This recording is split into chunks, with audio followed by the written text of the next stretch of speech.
A $3,700 Sauvignon Blanc, a Laguna Beach sushi joint gets a star. You want to open a tasting room in California? Get your checkbook out. All that and more on this episode of This Week Uncorked.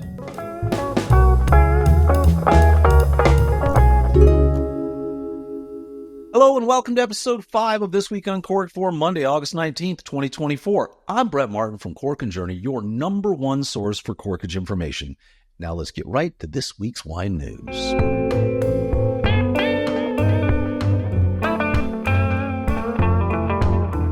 I'm going to start with 3 quick hit articles that came out this week on the price of wine. The first one was just hysterical to me. This was from Wine Searcher magazine.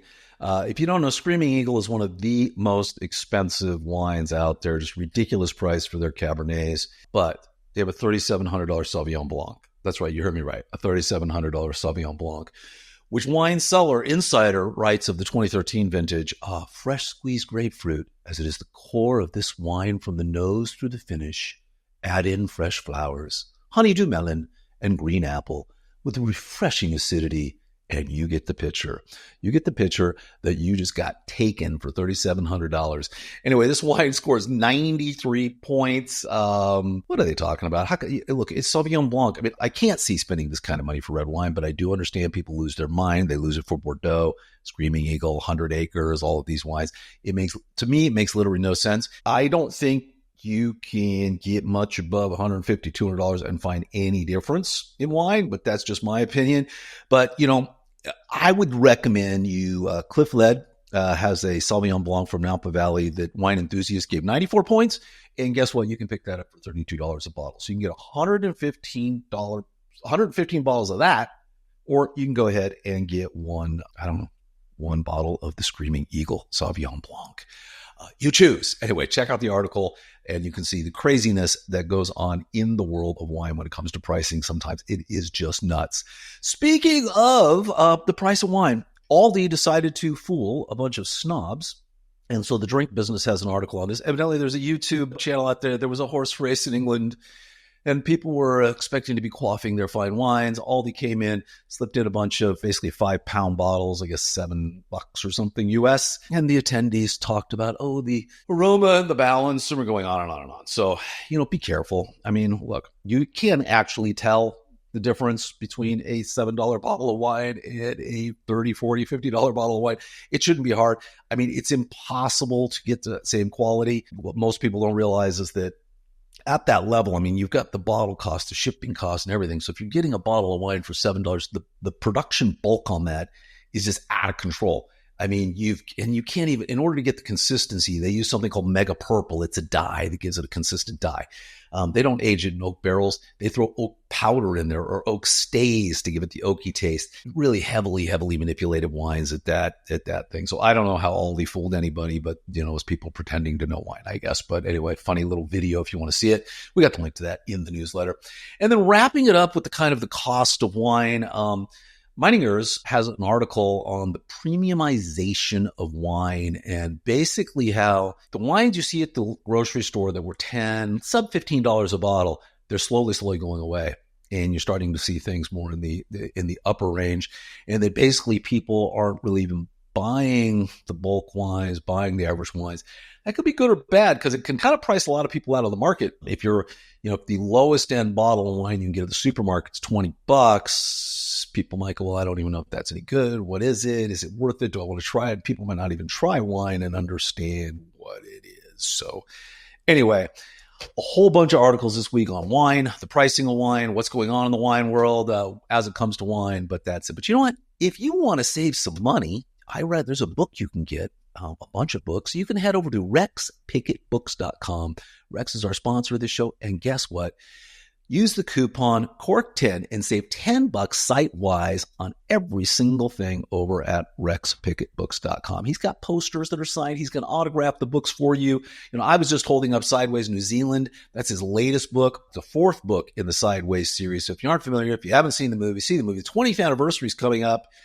Check that out. But head over to rexpickettbooks.com and get your 10% discount site-wide over there. Thanks for Rex for sponsoring the show. And moving right along in the news, San Francisco Chronicle has an article on the best wineries to visit in the Bay Area for 2024. Great article. Esther Mobley is a great writer over at the San Francisco Chronicle. For wine people, that's one of those newspapers you almost have to subscribe to because it covers everything that goes on in Napa, Sonoma, all of that area. So anyway, great little article on the top 10 wines. We've been to a lot of them. We've covered them over at Kirk and Journey. Hendry's in there. I think we talked about their Mission Grape before, maybe on one of these shows even. Frog's Leap is in there. These are great wineries, really worth checking out. So highly recommend you give that a look. And then with that, moving on with the news, Rebel Omakase gets a start. This is a Laguna Beach sushi joint right on Forest Avenue, right in downtown. Used to live in Laguna Beach. Used to be another restaurant there that was kind of a basic little place. This place kind of came in, took it over. Like they say, they only do omakase, which is, basically you come in, it's a Japanese restaurant, you have no control. You pay a set fee.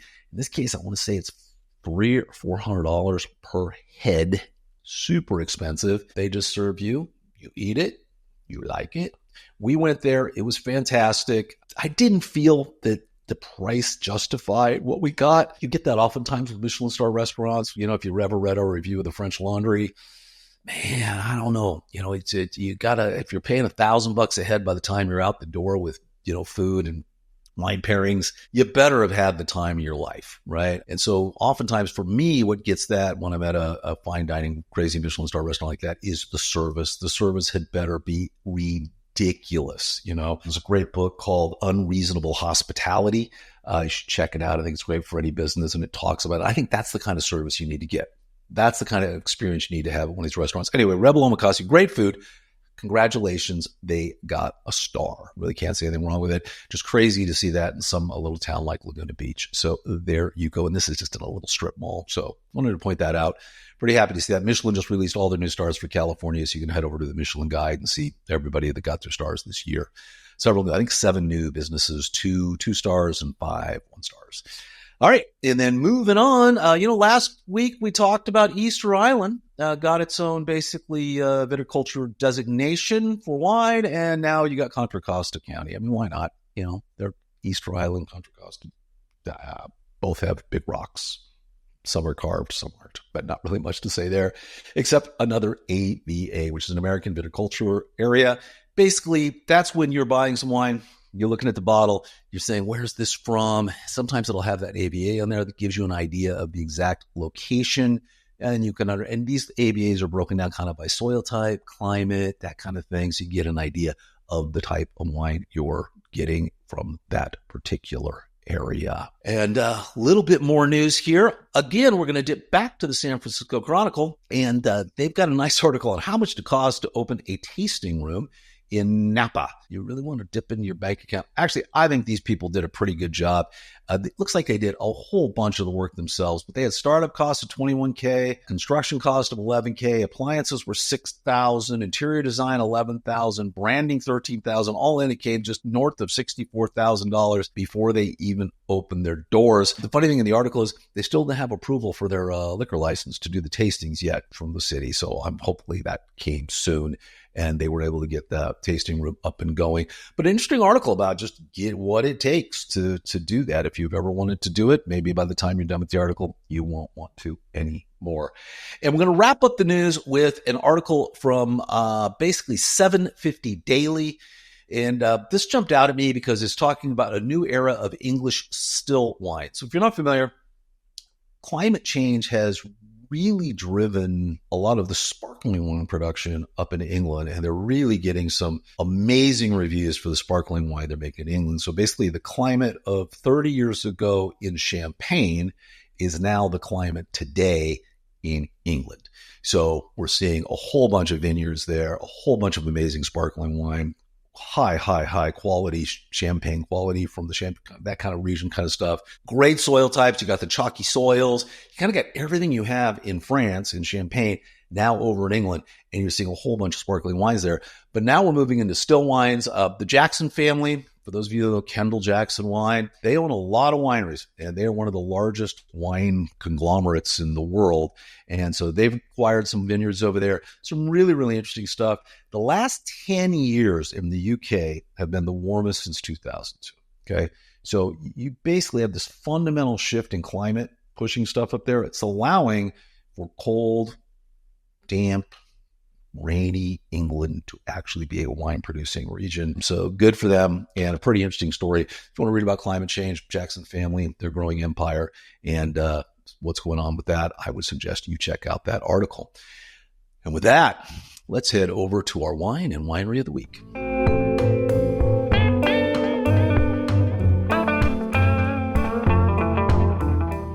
All right, I picked, we're going to do a little Paso tribute this week all the way around. So Tina and I are actually heading out to Paso in the morning. We're going to be spending the week there. Really looking forward to that. There should be some great articles over on Cork and Journey about that, as well as some of the great wines we tried. But last trip we were there, we went to Écluse Wines. This is a small little family-owned winery in Paso. Absolutely beautiful grounds, beautiful vineyards, quaint little tasting room.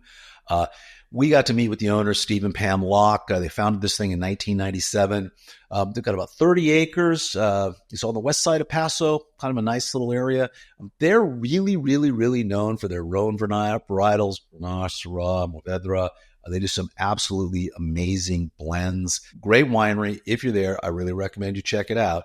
And on that, I'm not going to talk about the Rhone varietals. I'm going to talk about the Écluse 2023 Rosé. We have a review of that over on Cork Journey. Just a great little rosé, reasonably priced, $34, not $3,700. I'd like to see a $4,000 rosé. If you can do a Sauvignon Blanc for 30, I think a rosé could be worth that. Anyway, great little wine. Highly, highly recommend it. I do have in my hand here one of the wines they're more known for. This is their Improv of 2019. And you talk about going crazy. It's an Improv because it's pretty much got the kitchen sink thrown out of here. We've got 20% Zinfandel, 20% Syrah, 15% Cabernet Sauvignon, 15% Petit Syrah, 15% Merlot, 10% Malbec, 5% Carrigan. Wow. They got it packed in there. Anyway, it's great wine. So if you get up there, please do check it out. And if you're heading to Paso, you might want to head over to Cork and Journey and check out our weekend getaway. So the best wineries in Paso Robles for a weekend getaway. We're going to actually be adding more to it when we're here. We've got a couple more we're going to be seeing. But every time we go, we take the best of the best. We add it into this guide. So there'll be 4 or 5. We got a couple different restaurants coming up. We're actually at Som Kitchen this week doing a really interesting tasting. So anyway, we'll let you know about that. But check out the guide, constantly updating it. I think you find that guide really, really useful. And with that, let's head over to our restaurant of the week in Corkage.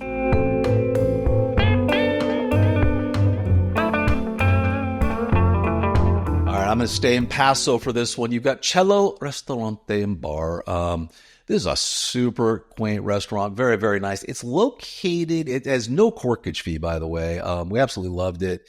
I can't recommend it enough. It's located at the Allegretto Vineyard Resort in Paso Robles. A super, super lovely little resort. Matter of fact, that's where we're going to be staying. We've never stayed there. We've gone, we've visited, we've done tastings, we've eaten at Cello. Just a great, great, great place. But, and by the way, even though it's located in a hotel that is a winery and has this great restaurant in it, you can still bring your own wine. It's only a $20 corkage fee. So you can kind of come on in and, they don't care. I don't care.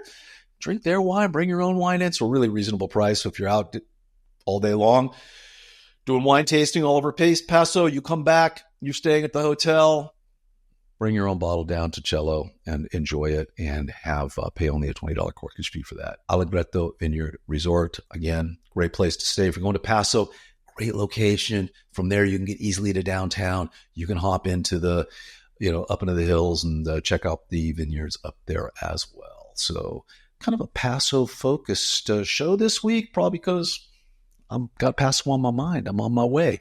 Hey, everybody. Thank you so much for stopping by. Just wanted to thank you again for watching the show. And if you like us, please head over to our YouTube channel and our social media channels. Subscribe, support us. We appreciate it. We'll see you next week.